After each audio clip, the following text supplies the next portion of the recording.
Hi, today we're going to be talking about different Bibles and different Christian traditions. The question was asked of us, why do other Christian traditions have a different Bible than other Christian traditions?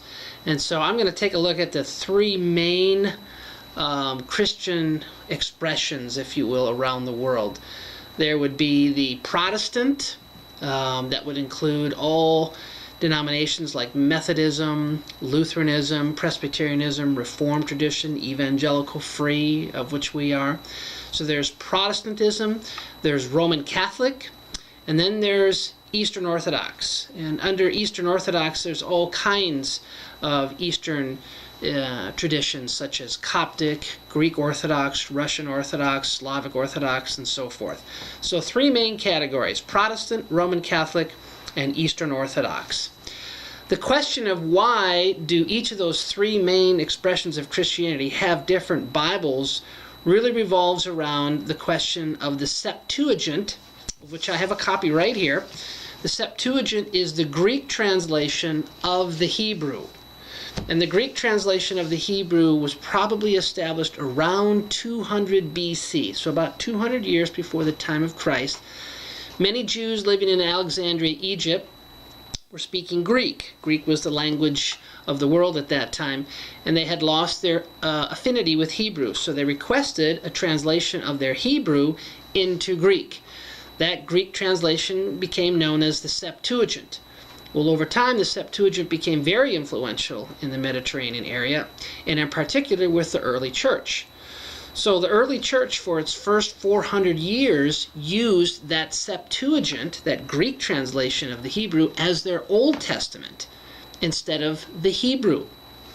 And the Septuagint included, for some reason of which we don't know why, included more books than that were found in the Hebrew translation. So books like Sirach, Wisdom of Solomon, 1st and 2nd Maccabees, and so forth. Those were found in the Septuagint, even though those didn't exist in the Hebrew from which the Septuagint was translated, so far as we can tell. Well, as Christian traditions grew, they tended to use the Septuagint as their Old Testament and therefore had more books in them.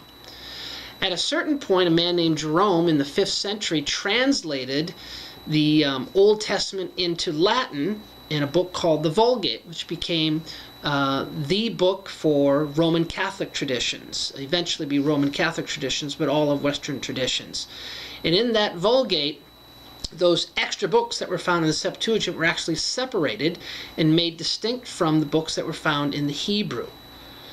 Meanwhile, all of the Eastern traditions, the Greek Orthodox, Slavic Orthodox, and so forth, all those Orthodox traditions continued to use the Septuagint in its entirety as their Old Testament.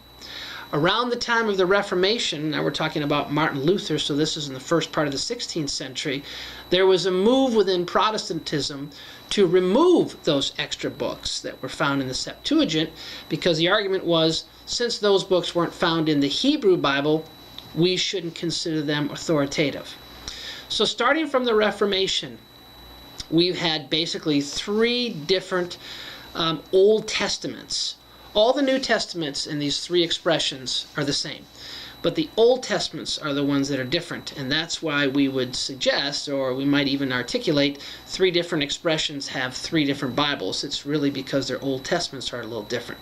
So, in closing, the Protestant Old Testament is the exact replication of the Hebrew, 39 books. The Roman Catholic Old Testament includes many of the books that were found in the Septuagint but not found in the Hebrew. So they have a larger, if you will, Old Testament than the Protestant tradition does. And the Eastern Orthodox traditions have a few more books in their Old Testament than even the Roman Catholic traditions. And there are some differences among some of the Eastern Orthodox traditions. And so that's why the three great expressions of Christianity have basically three different Old Testaments, three different Bibles. The New Testaments are all the same, so the witness to Jesus Christ is identical throughout. It's the Old Testaments that differ, and they have obviously major significance on how we interpret and understand Christian history. But for now, that's all we can say. That's the main reason. all three of these traditions are different, it's because of this book called the Septuagint, which came into existence in about 200 BC. Thank you, and God bless you.